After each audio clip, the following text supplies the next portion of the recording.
17 मार्च से 23 मार्च तक का समय मकर राशि के लोगों के लिए कैसा होने वाला है। जय माता दी दोस्तों, आप सभी का स्वागत है हमारे YouTube चैनल अमृता एस्ट्रो में। और आज की इस वीडियो में मैं बात कर रही हूं इस मार्च के तीसरे सप्ताह के राशिफल के बारे में। ये जो 7 दिन हैं, इन 7 दिनों में ग्रहों की स्थिति क्या होगी, योग क्या बनेंगे, कौन सा दिन आपके लिए ज्यादा अच्छा होगा, किस दिन आपको किन चीजों से सावधानी रखनी है, क्या उपाय करने हैं, ये सारी जानकारी आपको विस्तार से मिलेंगी। तो सबसे पहले इन 7 दिनों की ग्रह स्थिति, नक्षत्र, इनके बारे में बात कर लेते हैं। तो देखिए, इस सप्ताह की शुरुआत से ही मीन राशि में आपके तीसरे भाव में शुक्रदेव मौजूद हैं, बुध मौजूद हैं, सूर्य और राहु भी हैं, यानी कि 4 ग्रह एक साथ विराजमान हैं। इसके अलावा अगर हम चंद्रमा की स्थिति की बात करें तो चंद्रमा तुला राशि से सप्ताह की शुरुआत में गोचर करेंगे और सप्ताह के अंत तक मकर राशि तक जाएंगे। यानी कि तुला, वृश्चिक, धनु और मकर, इन 4 भावों में चंद्रमा की सक्रियता बनी रहेगी। और जो मीन राशि में हमने 4 ग्रहों की स्थिति की बात की, तो वो भी आपके लिए कई तरह के योगों का निर्माण कर रहे हैं। एक तो लक्ष्मी नारायण योग बन गया, सूर्य बुध से बुधादित्य योग बन गया, और जो कि बुधदेव मीन राशि में नीच के होते हैं और शुक्रदेव मीन राशि में उच्च के होते हैं, तो नीच भंग भी हो गया। यहाँ आपकी राशि के स्वामी दूसरे भाव में बैठे हुए हैं, अस्त अवस्था में बैठे हैं। तो इस तरह से तो इन योगों का निर्माण हुआ। मंगल मिथुन राशि में और बृहस्पति वृषभ राशि में है। तो इनके द्वारा अब रिजल्ट कैसे मिलेंगे, इनका प्रभाव अब किस तरह से आपको देखने को मिलेगा, चलिए जानते हैं। तो आगे बढ़ने से पहले एक छोटा सा ही निवेदन है। चैनल पर आप पहली बार आए हैं और अभी तक चैनल को सब्सक्राइब नहीं किया है तो चैनल को सब्सक्राइब ज़रूर कर लें। तो देखिए, सबसे पहले मैं हेल्थ की अगर बात करूं तो एक तो अत्यधिक क्रोध करने से बचना है, वो भी हेल्थ प्रॉब्लम दे सकता है क्योंकि मेंटली आप डिस्टर्ब रहेंगे। दूसरा, कुछ भी ऑयली खाने से आपको बचना है, वरना पेट संबंधी दिक्कत हो सकती है। यानी छोटी मोटी समस्याएं हैं तो उनसे आप थोड़ा ध्यान रखेंगे, बाकी चीज़ें ठीक रहने वाली हैं। अब बात करते हैं आपके द्वितीय भाव में आपके राशि के स्वामी सूर्य देव की उपस्थिति की। इनकी जो उपस्थिति है, अस्त अवस्था में भी है ये अभी। तो पहली चीज तो अगर आपके परिवार में, कुटुंब में किसी बात को लेकर कुछ दिक्कत चल रही थी तो वहां चीजें ठीक है, क्योंकि आपकी कुछ परेशानियां जो हैं वो दूर होने वाली हैं, आपको सुधार होता हुआ दिखाई देगा। और मकर राशि के जातकों के लिए तो आने वाले समय में बड़ी खुशखबरी है, 7.5 से भी छुट्टी मिलने वाली है। असर प्रभाव आपको देखने को अभी मिलना शुरू भी हो गया होगा। तो इस सप्ताह के मध्य तक आप कई सारी चीज़ों की खरीदारी भी कर सकते हैं। आपको बहुत लाभकारी ये सप्ताह दिखाई दे रहा है।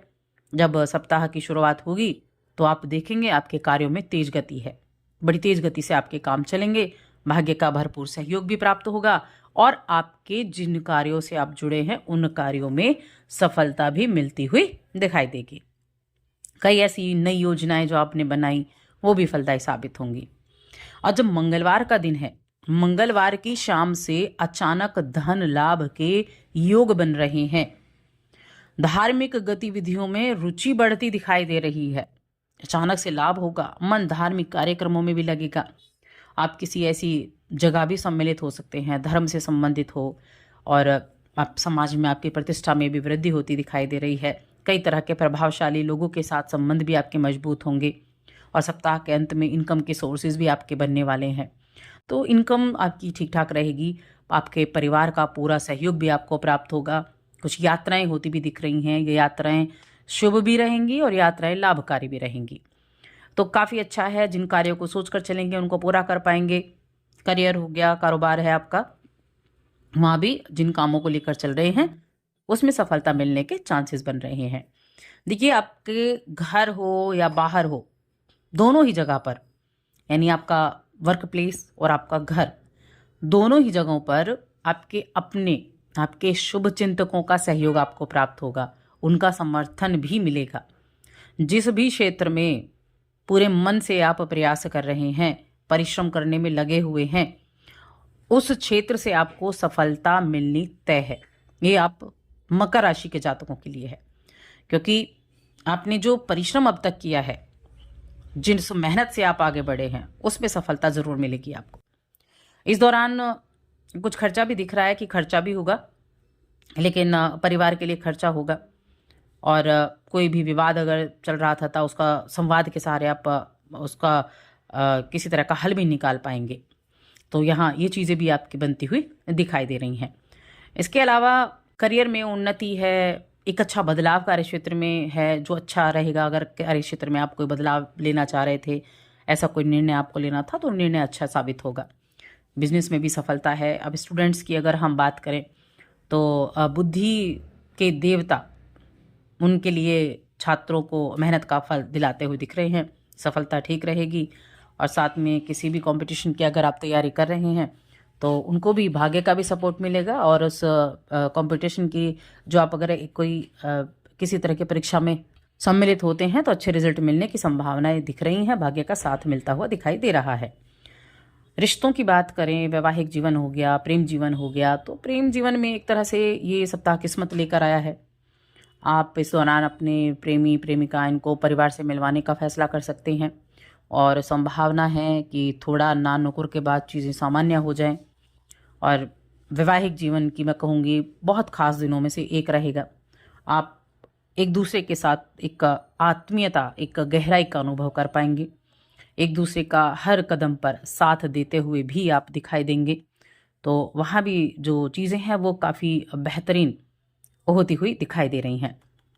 देखिए, हायर एजुकेशन की अगर मैं बात करूं तो हायर एजुकेशन के लिए समय जो है अभी ठीक है कि आप बाहर जाना चाहते हैं, अपनी तरफ से आप पूरे प्रयास कर रहे हैं।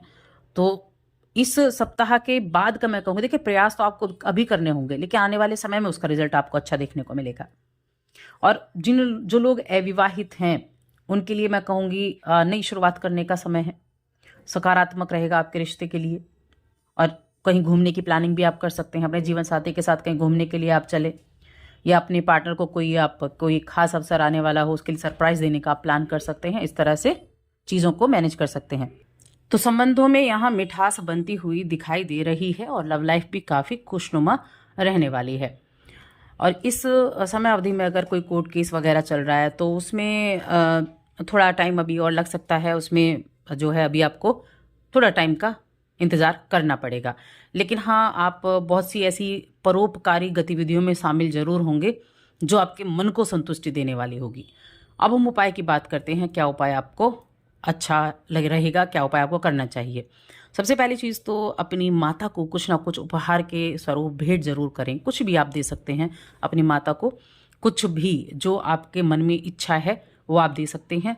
दूसरा है गुरुवार के दिन हनुमान जी की आराधना करना। इस कार्य को भी आप ज़रूर करें और साथ ही चैनल को सब्सक्राइब कर लें।